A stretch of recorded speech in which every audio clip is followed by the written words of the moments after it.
C'est une association, un think tank, on va dire, et puis peut-être un petit mouvement de, comment dirais-je, un peu politique, oui. Ça veut être une association qui regroupe des gens qui ont envie d'être à nouveau patriotes, mais différemment. On va dire, c'est un mouvement néo-nationaliste, voilà. D'accord, donc c'est un club de réflexion, mais est-ce que c'est au sein du FN ou... Non, c'est pas au sein du FN, mais nous, on ne veut pas, on se positionne pas anti-FN. On est les seuls d'ailleurs qui soient, tous les autres mouvements sont anti-FN, nous on n'est pas anti-FN. Et si Marine pouvait à un moment donné incarner la relève de ce Front National, nous serions sans doute d'accord pour l'accompagner, car elle est sur une ligne de gauche, sociale, économique, et sa campagne d'Hénin-Beaumont et son score d'Hénin-Beaumont nous justifierait qu'on l'aide dans ce travail de reconstruction. Voilà. Mais donc il y a des gens du FN qui sont susceptibles de venir. Bien sûr, des gens, il peut y avoir à Égalité et Réconciliation des gens qui ne sont pas au Front National et qui n'ont pas envie d'y être, et des gens aussi qui sont au Front National et qui ont envie d'être au Front National et Égalité et Réconciliation. Nous on a pour vocation d'être un mouvement transcourant, un mouvement de réconciliation de tous les gens qui ont une sensibilité nationaliste. Voilà. C'est un mouvement qui va dire qu'il serait un mouvement de gauche nationale ou nationaliste de gauche. Quoi. Voilà. Et il y a des gens au Front National qui sont de cette sensibilité-là, il y en a même beaucoup. Et dans l'électorat Front National, il y en a même, pour moi, c'est l'immense majorité, qui sont des déçus de la gauche. Voilà. Et donc, nous avons, de ce point de vue-là, des points communs avec le Front National, c'est une évidence. Et moi, j'ai fait campagne pour Le Pen, comme on le sait, au présidentiel. Voilà. Et donc ce soir, c'est quoi? C'est la vie de naissance? Oui, c'est une petite réunion au lendemain du deuxième tour législatif, puisque là, pendant un an, il n'y aura pas d'élection, pour dire, voilà, ceux qui veulent se rapprocher de nous pour nous aider à bâtir ce petit mouvement, on va dire, de gauche nationale ou nationaliste de gauche, eh ben, ils sont les bienvenus. Voilà. Et puis, c'était l'occasion de voir si des gens viendraient, combien ils seraient, de quelle sensibilité. Ça m'intéresse tout ça. Donc c'est un mouvement nationaliste de gauche. Voilà. Donc certains vont pas manquer de dire qu'il y a un hiatus entre les deux termes. Enfin, c'est absolument faux. La nation est une invention de gauche, pour ceux qui... Le discours de Valmy était là pour le rappeler. Voilà. Et la réconciliation de la nation avec la droite, c'est Maurras. C'est beaucoup plus récent que Valmy et que Robespierre. Mais si on peut à un moment donné réconcilier les Maurassiens et les Robespierristes, j'en serais très content. Parce que si on veut sauver la France, il va falloir que des gens se tendent la main. Voilà. Et donc prêt à tendre la main à Besancenot s'il a envie de... Ah, s'il veut. S'il se sent égalité, mais il faut qu'il ait envie de se réconcilier. Oui, s'il garde son corpus critique sur le grand patronat et le rapport capital-travail, et s'il fait un peu de travail critique sur les incohérences de son internationalisme et de son sans-papierisme intégriste. Quoi. Voilà. Merci. Nous, notre projet Égalité et Réconciliation, c'est quand même de faire prendre conscience à des gens, souvent qui sont nés après les années 80, que défendre la nation, c'est défendre les petites gens, les gens d'en bas, c'est défendre les acquis sociaux, et c'est donc, selon mes critères à moi, c'est-à-dire les critères économico-sociaux, de gauche, parce que c'est économiquement de gauche, et même de gauche sur le plan, on va dire, ethnico-communautaire, puisque la préférence nationale n'est pas la préférence raciale, et qu'au Front National, quand on défend un patriote, un national, on défend aussi bien un Antillais qu'un Breton, alors que Besancenot lui s'adresse clairement, il le dit, aux Arabes, aux Noirs, des espèces d'entités essentialisées comme ça, particulièrement méprisantes, et qui ne sont jamais que l'inversion, l'inversion totale de la vision coloniale, quoi. Enfin, c'est la même vision inversée, puisque je ne suis pas sûr qu'un Français d'origine maghrébine, qui est tantôt d'origine algérienne, parfois d'ailleurs kabyle, parfois arabo-berbère, parfois qui est d'origine tunisienne, parfois marocaine, ait envie qu'on l'amalgame dans l'entité arabe, qui est quand même le mot employé par Besancenot lui-même, parce que j'ai entendu dire l'autre jour qu'il faudrait qu'il y ait plus de jeunes, de femmes, de noirs et d'arabes dans la représentation politique française. Donc quand on prétend avoir une certaine culture politique et une certaine culture marxiste, je ne vois pas très bien ce que c'est que les jeunes, les femmes, les arabes. Donc on voit bien que le problème de ces gens-là, c'est que la moitié de leur corpus marxiste est contredit par la deuxième moitié qui, elle, a plus à voir avec la gauche comtesse de Ségur ou la gauche sociétale dans toute sa stupidité jeuniste, quoi. Voilà. Et donc tout ça pour vous situer un peu notre positionnement à nous, égalité et réconciliation. On aimerait aider à ce que le Front National ne s'écroule pas, et au contraire qu'il se régénère par des gens enfin, je dirais politiquement plus formés et qui ont bien compris que le problème numéro un, c'est le néolibéralisme mondialisé, et que tous les problèmes en découlent, y compris le problème de l'immigration, qui est un problème absolument fondamental.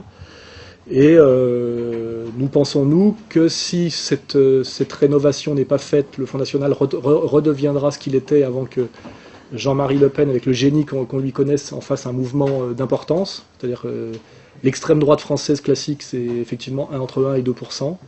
Et en plus, cette extrême droite, aujourd'hui, face à la stratégie sarkozyste, que j'appelle moi libérale sécuritaire, n'a plus aucun espace pour exister, puisque en gros,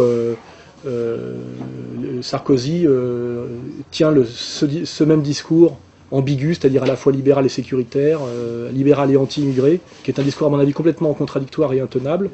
Donc il y a une raison morale et une raison stratégique de ne pas poursuivre dans cette voie-là, parce que c'est travailler pour Sarkozy. Moi, quand j'ai lu sur Choc du Mois récemment quel est l'avenir de la droite nationale, ben, j'ai répondu, j'ai dit c'est de faire ce qu'elle a toujours fait, faire le tapin pour la droite d'affaires, et on est toujours très mal remercié. Et effectivement, j'ai fait remarquer aussi que dans Front National, il n'y a pas le mot droite. Il y a Front National, il n'y a pas droite ni extrême droite. Donc je pense que c'est toutes ces contradictions profondes qui de toute façon font éclater la cohérence de l'ancien front, enfin de l'ancienne droite front, puisque je pense que beaucoup de gens qui se sont plaints de l'écroulement du Front National et qui en ont rendu responsable les gens comme moi, en fait étaient des sarkozystes qui ont voté Sarkozy.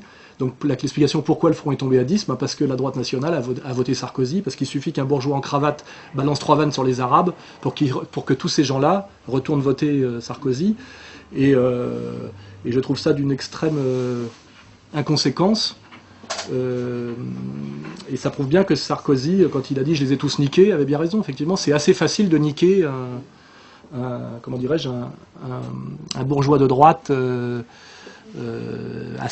qui a pu voter Front 2-3 fois. Il suffit simplement à un moment donné qu'un Sarkozy prononce le mot Karcher.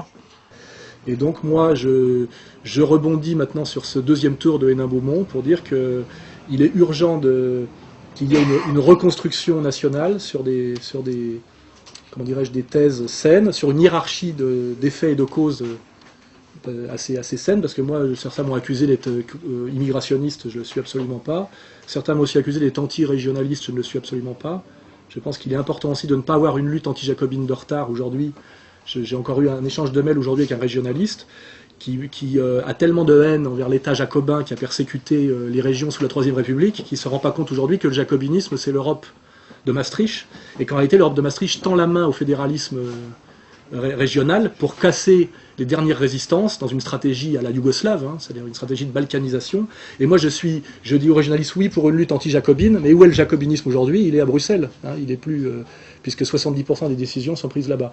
Donc, moi, c'est toujours la même thèse, n'ayons pas une lutte antifasciste de retard, n'ayons pas une lutte anti-jacobine de retard. Et le gros problème de certains réactionnaires qui ont parfois beaucoup de charme, c'est qu'ils ont toujours un tel rejet de la modernité, ce que je peux comprendre, qu'ils ont toujours un coup de retard sur la lecture des événements, et ce qui en fait souvent les idiots utiles du système, parce qu'ils sont toujours en train de piétiner des cadavres. Je veux dire. Exactement comme les gauchistes sont encore en train de pourchasser Hitler et Mussolini, eux sont encore en train de traquer les rouges, par exemple.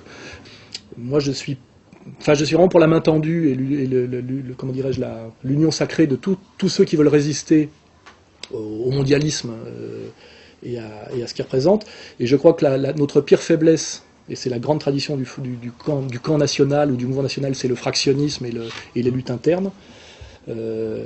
Simplement, je crois que le meilleur moyen de bouger tous ensemble, ça sera une des fonctions d'égalité et réconciliation, c'est le côté think tank, c'est de réfléchir sérieusement sur ce que peut être un régionalisme intéressant, dont le concept serait des régions fortes pour une nation forte dans une Europe des nations puissances, par exemple, par rapport à un régionalisme de séparation manipulé par le fédéralisme européen dans une stratégie de balkanisation, une stratégie à yougoslave. Je crois vraiment qu'il y a un gros travail de réflexion à faire pour être pertinent par rapport à l'évolution, notamment par exemple ce dont j'ai parlé plusieurs fois dans mes vidéos, du passage du libéralisme libertaire, c'est-à-dire du règne de la pensée 68, à cette pensée qui est en train de dominer aujourd'hui, qui va s'appeler le libéralisme sécuritaire, et qu'il va falloir bien réfléchir aux nouveaux pièges que tout ça représente. Je pense que nous devons être des anti-libéraux autoritaires, et pas autoritaires envers les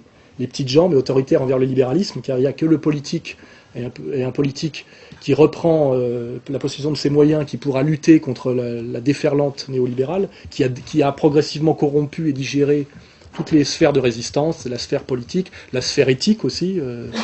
On voit bien aujourd'hui que tout est assujetti à la logique libérale. Et là aussi, il faut faire un travail sur le libéralisme pour ceux qui pensent qu'on peut être relativement libéral. Souvent, les gens ne comprennent dans le libéralisme que la liberté d'entreprendre. Or, je pense qu'aujourd'hui, le néolibéralisme mondialisé dont on parle est quelque chose qui empêche même la petite entreprise. Ce qui me fait plaisir ce soir, c'est de sentir véritablement un courant que j'attends depuis 20 ans dans le milieu. Certains ici que je connais depuis un certain nombre d'années savent que je milite dans ces partis non pas réactionnaires, j'étais national, non pas républicain, mais révolutionnaire, mais national. Bon, donc bref, mais révolutionnaire quand même, donc avec une fibre sociale très marquée. J'ai toujours regretté dans nos milieux, trop souvent, n'est-ce pas Fred, un manque de fibre sociale qui était tout à fait caractéristique. Et donc quand j'ai commencé à vous voir arriver sur la toile ou dans la presse, etc., c'était un immense plaisir, un grand coup de vent frais.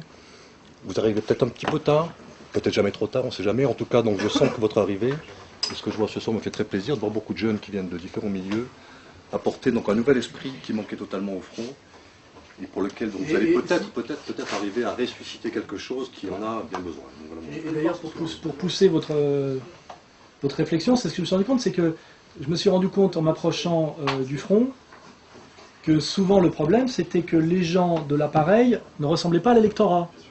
Car l'électorat, en fait, était un électorat quand même populaire, et c'est d'ailleurs celui qui est resté le plus fidèle.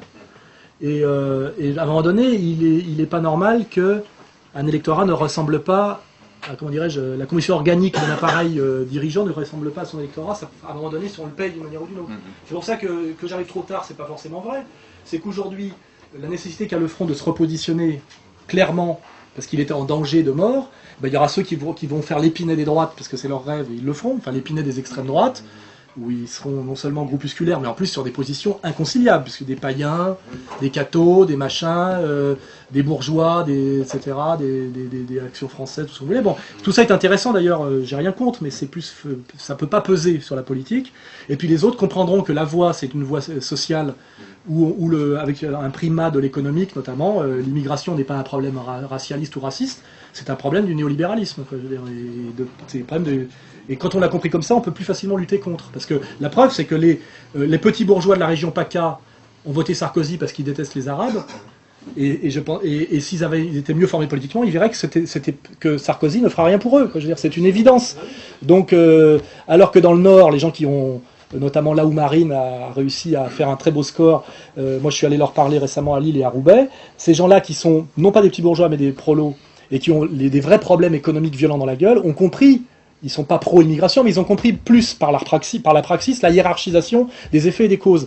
Et ils sont sur des positions qui me paraissent beaucoup plus saines, et sur le plan moral et sur le plan politique. Et d'ailleurs, ils ont beaucoup moins déserté le front. C'est-à-dire que le problème, c'est qu'il y a beaucoup de gens qui votent front pour de très mauvaises raisons. Et qui, de toute façon, même d'un point de vue stratégie politique, on ne peut pas les garder. Parce qu'il suffit, je vous dis, qu'un bourgeois en cravate prononce le mot Karcher, et ils s'en vont tous. Il est clair qu'aujourd'hui, il n'y a qu'une seule résistance, une seule opposition au nouvel ordre mondial, qui est un fait, qui est une réalité. Et ces opposants sont les nationalistes. Mais ce nationalisme est, je dirais, une résurgence des intérêts populaires, des intérêts de chaque nation et des intérêts de chaque identité, de chaque différence. Je pense qu'à partir du moment où Alain Soral et Égalité et Réconciliation ont une analyse des choses qui sont les nôtres, à partir du moment où celui-ci continue à défendre les valeurs que nous défendons, qui sont la lutte contre le capitalisme, qui sont le patriotisme et le respect des différences, oui, évidemment qu'on va construire. Mais ça, c'est à nous d'avoir un respect de chacun, je dirais, et une envie d'aller plus loin. La santé de l'air.